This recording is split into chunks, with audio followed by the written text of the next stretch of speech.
Boa tarde a todos, Sr. Presidente, Srs. Vereadores, Srs. Deputados, caros munícipes.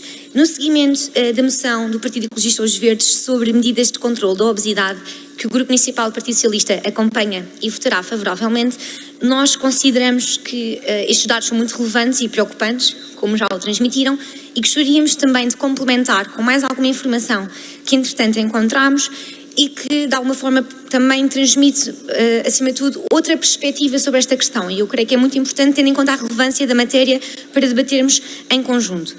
De acordo com os dados, e vou passar a citar estes mesmos dados, inclusivamente alguns deles são referidos, tal como os estudos, na moção. De acordo com os dados recolhidos e trabalhados pelo Instituto Nacional de Saúde do Dr. Ricardo Jorge, em 2022, portanto, houve 31,9% das crianças portuguesas registavam excesso de peso e 13,5% tinham mesmo obesidade. Desde 2008, portanto, entre 2008 e, neste caso, 2019 ou 2021, que tinham sido os últimos anos de registro, efetivamente esta era uma tendência que tinha sido revertida, ou seja, Portugal veio a conhecer uma tendência favorável na medida em que estes valores e esta prevalência foi diminuindo. Infelizmente, no último relatório isto não se verificou e, portanto nós tínhamos passado o segundo país europeu com maior prevalência para o 14º, mais recentemente houve esta inversão. Esta inversão é efetivamente bastante alarmante, foi também meio que preconizada por vários especialistas diferentes, tendo em conta um retrocesso das consequências da pandemia que já iremos abordar. Quando analisar, e portanto neste caso, o que o estudo inclui, e eu creio que é importante, portanto além daquilo que nos transmitem relativamente à questão dos hábitos alimentares, são também, portanto, questões, por exemplo, de exercício físico, prática, sedentarismo e outro tipo de, no fundo, hábitos cotidianos que também contribuem para esta questão e eu creio que é importante termos em consideração. Por exemplo, relativamente a questões de ambiente escolar, neste caso dos menus e a disponibilidade de alimentos como snacks e doces, diminuiu significativamente. Mesmo, por exemplo, refrigerantes açucarados, sumos de frutas, bebidas com gás, no recinto escolar, portanto, diminuiu 3% num caso e mais de 6% no outro, por exemplo. Houve, felizmente, um aumento significativo na disponibilidade de legumes, de fruta fresca e de outro tipo de oferta de alimentos mais saudáveis e tendencialmente menos prejudiciais para a saúde das crianças. No entanto, de facto, por exemplo, houve esta questão na apresentação do estudo, a Secretária de Estado da Promoção da Saúde, Margarida Tavares, reforçou que era, portanto, necessário enfrentarmos várias frentes diferentes, salvo o pleonasmo, e em conjunto.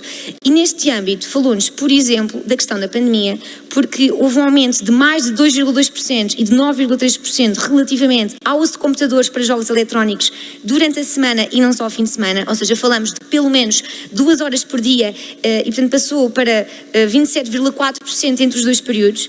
Falamos, por exemplo, de questões, portanto, que a nível das atividades sedentárias teve uma repercussão muito mais significativa, quer pela telescola, pelo ensino à distância, teletrabalho e não só, mas neste caso mesmo os jogos e os hábitos que atualmente as crianças desta faixa etária começaram a ter.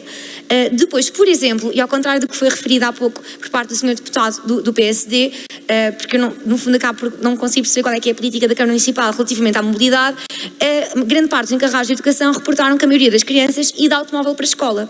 E portanto cerca de 70% ia de automóvel para a escola e apenas cerca de 20% se deslocava a pé. Ora, se nós queremos investir em mobilidade, em comboios de bicicletas, alternativas mais sustentáveis, quer do ponto de vista ambiental e ecológico, mas também da saúde das crianças, esta devia ser uma questão e uma política adotada por parte da Câmara Municipal que devíamos tentar introduzir.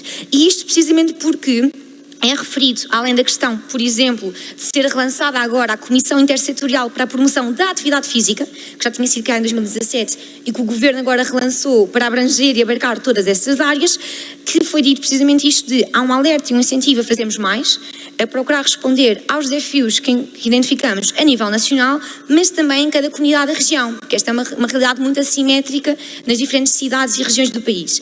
E precisamente por isso é preciso ter em conta o processo de descentralização de competências e na área da saúde, mas também de mobilidade e, por exemplo, educação, que as autarquias tendo em conta esta oportunidade, possam participar efetivamente e reforçar as ações de promoção de alimentação saudável e atividade física a nível local. E, portanto, nós queremos só introduzir estes complementos precisamente porque estamos na Assembleia Municipal e creio que, creio que a Câmara Municipal deveria ser parte ativa nesta questão, precisamente tendo em conta as políticas que deve implementar e desenvolver, no sentido de ir ao encontro desta realidade, pelo menos na região de Lisboa e no nosso concelho. Muito obrigada. Obrigada, Sra. Deputada.